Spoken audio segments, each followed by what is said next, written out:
Welcome back. You're watching 101 Business. We're discussing the topic dealing with challenges and 3 areas we will look at today: finance, operations, and business development. Helen is right here with us on the show. You're welcome, Helen. Thank you very much. Let's take finance for starters. Almost every business, especially in their early stages of growth, they face problems that have to do with finance, funding. How do you deal with issues like that for a typical business like 101 Business, for example? Financing is very critical. It's the lifeblood of your business. But, there's a common saying that is, finance is not really the issue. It's the idea. It's the program or the business. It's the content. It's a value.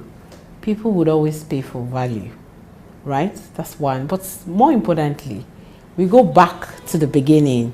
What problem do you want to solve, and what plan do you want to use in solving it? That's what value are you taking to the market? What service are you providing, or what product are you providing?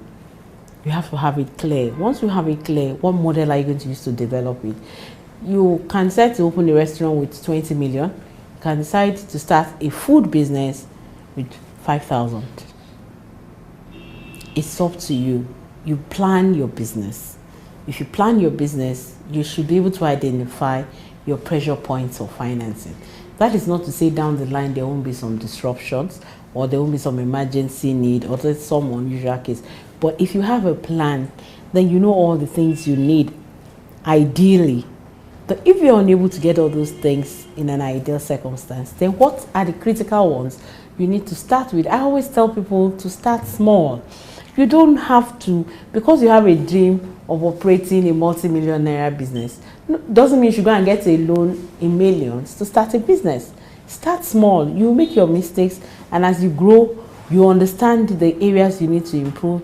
You know the dynamics of the business, you know the peculiarities, you know all the risks that you will face, and you mitigate it. That way, your financial exposure will be minimal. Start small, grow incrementally. When you get to a cruising altitude, then you can decide to take on and take off. That's when you can begin to look for a substantial amount of money for a particular expansion program or to meet an order. That's how it works. But most businesses start too big, bigger than they actually can afford. That's the challenge.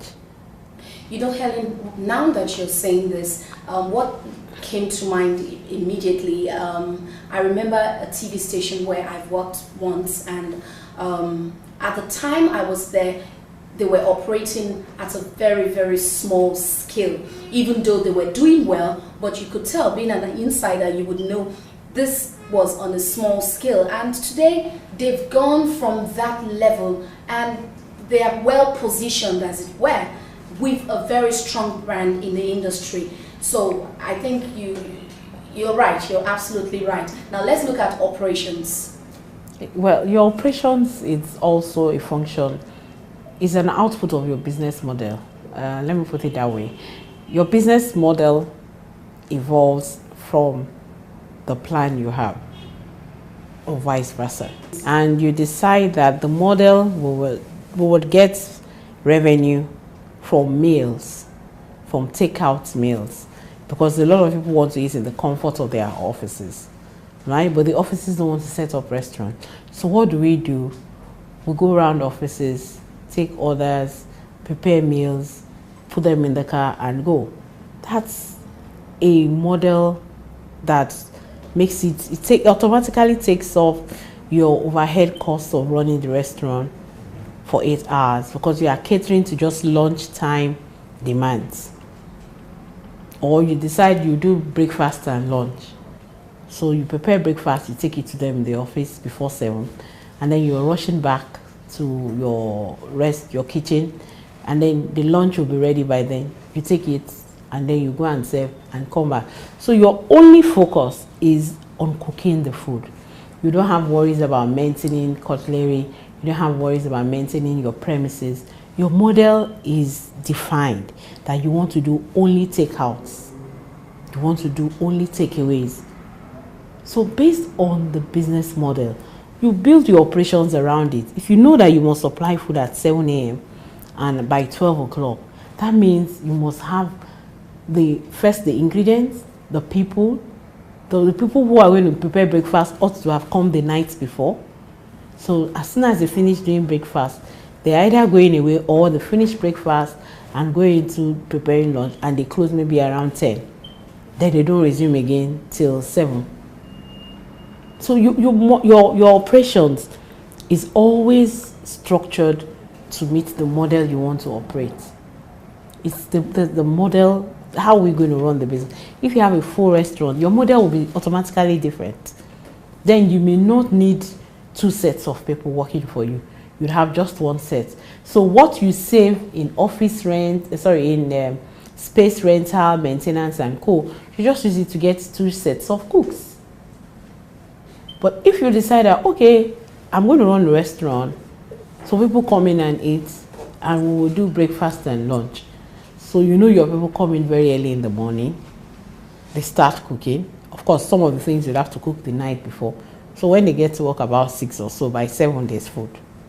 So it is your operations strategy is usually a function of your business model.